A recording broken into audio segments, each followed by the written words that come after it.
अल्पसंख्यक में देखोगे आप तो असदुद्दीन ओवैसी भी प्रधानमंत्री बन सकते हैं देश के। आप बनाना चाहो तो बन सकते हैं। भारत में चल रहा है मुसलमानों को जिस प्रकार से निशाना बनाया जा रहा है, तो कहीं ना कहीं लोग असदुद्दीन ओवैसी जैसे लोगों का खड़ा होना जायज़ है। आदमी यही कहता रहा बार बार, जितने भी राजनीतिक पार्टियां हैं जो गठबंधन की हैं, वो सब ये कहती रही जिसकी जितनी संख्या भारी उसकी उतनी भागीदारी। मगर हालत क्या होती है, जब चुनाव जीत जाते हैं उसके बाद मुसलमान सिर्फ ताबेदारी करता है, भागीदारी तो मिलती नहीं है उसको। कहीं ना कहीं मुसलमान करे तो करे किस पर भरोसा, सबसे बड़ी परेशानी है। कांग्रेस पे इतने वर्ष शासन मतलब भरोसा किया, उसका नतीजा ये है कि आज उन्हें कहीं हिंदू मुसलमान की आग में झोंका जा रहा है और मुसलमान को कहीं भी नहीं। हर आदमी। नमस्कार, आप देख रहे हैं 24 न्यूज में आपके साथ राशिद कमाल। हमारे साथ क्रांतिकारी नंदा भाई राजपूत है, इनसे बातचीत करेंगे। जिस तरह से लोकसभा चुनाव 2024 का जो है इस मुद्दे पर चर्चा कर लें। वही जो कहा जा रहा है कि मुस्लिमों की जो भागीदारी है 24 चुनाव में, तमाम पार्टियां जो अनाउंस कर रही थी, सेकुलर पार्टियां, कि मुसलमानों को उनके हिस्सेदारी मिलेगी, उनकी संख्या के हिसाब से हिस्सेदारी मिलेगी। तो आपने नज़र बनाए हुए कितने मुस्लिम को टिकट मिला है, कितने मुस्लिम संसद में जाएंगे, इन तमाम मुद्दे पर चर्चा कर लेंगे। वही असदुद्दीन ओवैसी लगातार जो है भागीदारी की बात करते हैं, चाहे उत्तर प्रदेश हो, बिहार हो, तमाम जगह कहते हैं कि मुस्लिम लीडरशिप जो है पैदा करना होगा। तमाम सेकुलर पार्टियां जो है मुसलमानों पे ध्यान नहीं देती है। तो नंदा भाई से बात करें। नंदा भाई, किस देख रहे हैं, हिस्सेदारी की बात हो रही थी, किस तरह देख रहे हैं 24 चुनाव में मुसलमानों की भूमिका को किस तरह से देख रहे हैं आप? देखिए, ये तो पहले भाजपा ने ही औकात दिखा दी। भाजपा इस तरीके की राजनीति कर रही है हिंदू मुसलमान जात पात की, और जिस तरीके से गाय गंगा के नाम पर जैसा आतंक मचाया था, उसको सभी ने, पूरे देशवासियों ने देखा। और कहीं ना कहीं मुसलमान करे तो करे किस पर भरोसा, सबसे बड़ी परेशानी है। कांग्रेस पे इतने वर्ष शासन मतलब भरोसा किया, उसका नतीजा ये है कि आज उन्हें कहीं हिंदू मुसलमान की आग में झोंका जा रहा है और मुसलमान को कहीं भी नहीं। हर आदमी यही कहता रहा बार बार, जितने भी राजनीतिक पार्टियां हैं जो गठबंधन की हैं, वो सब ये कहती रही जिसकी जितनी संख्या भारी उसकी उतनी भागीदारी। मगर हालत क्या होती है, जब चुनाव जीत जाते हैं उसके बाद मुसलमान सिर्फ ताबेदारी करता है, भागीदारी तो मिलती नहीं है उसको। तो ताबेदारी से हट के बचना पड़ेगा, क्योंकि ये लोकतंत्र है और संविधान की रक्षा करने के लिए अगर कोई आज लड़ रहा है देश में, तो वही लोग लड़ रहे हैं जिनकी हम लड़ाई लड़ रहे हैं, चाहे दलित है, पिछड़ा है, अल्पसंख्यक है, वही लोग हैं। और उनकी भागीदारी सही तरीके से नहीं मिल पा रही है, चाहे बड़ा दल कोई हो, कांग्रेस हो, भाजपा हो, तो या अन्य पार्टी। क्या करना चाहिए नंदा भाई? लगातार आप जो आवाज उठाते रहते हैं, मुसलमानों से क्या कुछ कहना चाहेंगे? क्योंकि मुसलमान करे तो करे क्या, करे तो करे क्या। अब स्थितियां भी अपडेट है, हालत ऐसी हो रही है कि भाई जहां असदुद्दीन ओवैसी ने कहा कि भाई मुसलमानों के हित की आवाज़ उठाएंगे, और कहीं ना कहीं उन्होंने अपने मजहबी हिसाब से वो भी आवाज़ उठाने लगे, क्योंकि भागीदारी मर रही थी ना। मुसलमानों ने कहा कांग्रेस को वोट देंगे, अन्य पार्टी को, मगर जब नहीं मिली तो लगा कि भाजपा की तरह कोई पार्टी मुसलमान भी बनाए, और वहाँ असदुद्दीन ओवैसी ने वो पार्टी बनाई।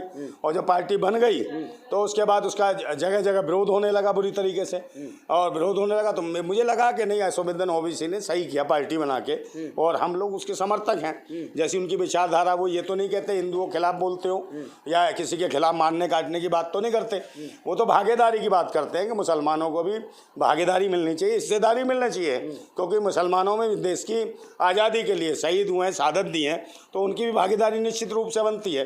तो असदुद्दीन ओवैसी को मैं कहीं पहले कई बार सोचता था यार गलत है ये आदमी, पर मुझे लगा, उसके बाद मैंने एहसास किया नहीं, जैसा भारत में चल रहा है मुसलमानों को जिस प्रकार से निशाना बनाया जा रहा है, तो कहीं ना कहीं लोग असदुद्दीन ओवैसी जैसे लोगों का खड़ा होना जायज़ है, नाजायज़ कुछ भी नहीं है। तो असदुद्दीन ओवैसी भी भारत के संविधान में, लोकतंत्र में विश्वास रखते हैं, तो ऐसे लोगों को आगे आना चाहिए। और कहीं जो दावेदारी है, तो इस वक्त दो ही आदमी दिखाई देते हैं अगर देखने को, तो मायावती है जो पूरी दावेदारी के हिसाब से दिखाई देती है कि प्रधानमंत्री के सामने अगर कोई प्रधानमंत्री पद की कोई दावेदार है तो बहन मायावती है। और अगर कहीं अल्पसंख्यक में देखोगे आप तो असदुद्दीन ओवैसी भी प्रधानमंत्री बन सकते हैं देश के।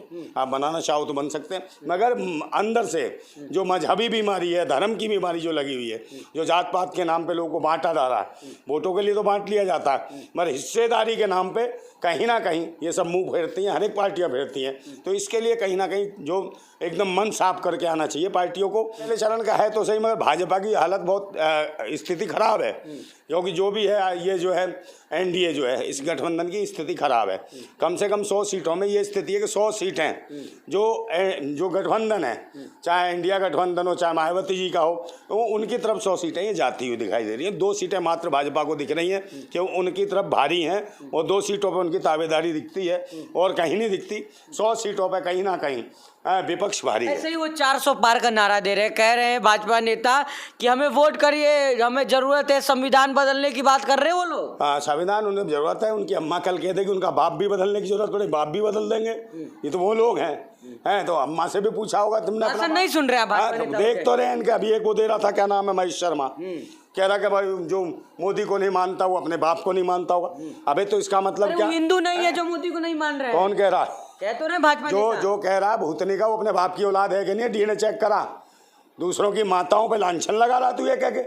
भूतनी के तुमसे सर्टिफिकेट चाहिए कि मोदी कब पैदा हुआ था ये बताना है। जो भारत के लोग हैं, जो भारतीय हैं, समझिए, जो अब की बार गाली दी ना, जहाँ से निकलो वही घुसेड़ देंगे तुम्हारी माँ की, समझे? तुमने बर्बाद कर रखा है देश को, और हम तो भारत की जिंदाबाद करते हो। तुम लोगों तुम इस देश को बर्बाद कर रहे हो, यहाँ के भारतीय लोगों को बर्बाद कर रहे हो। कहीं धर्म मजहब जात पात के नाम पे लड़ाने पे लगे हो।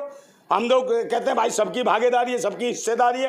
हम समता मूलक समाज की बात करते हैं, हम संविधान की बात करते हैं, लोकतंत्र की बात करते हैं, और सब भाइयों को बढ़ाने की बात करते हैं। सुरक्षित हाथों में रहेगा, मोदी जी का हाथ मजबूत करिए।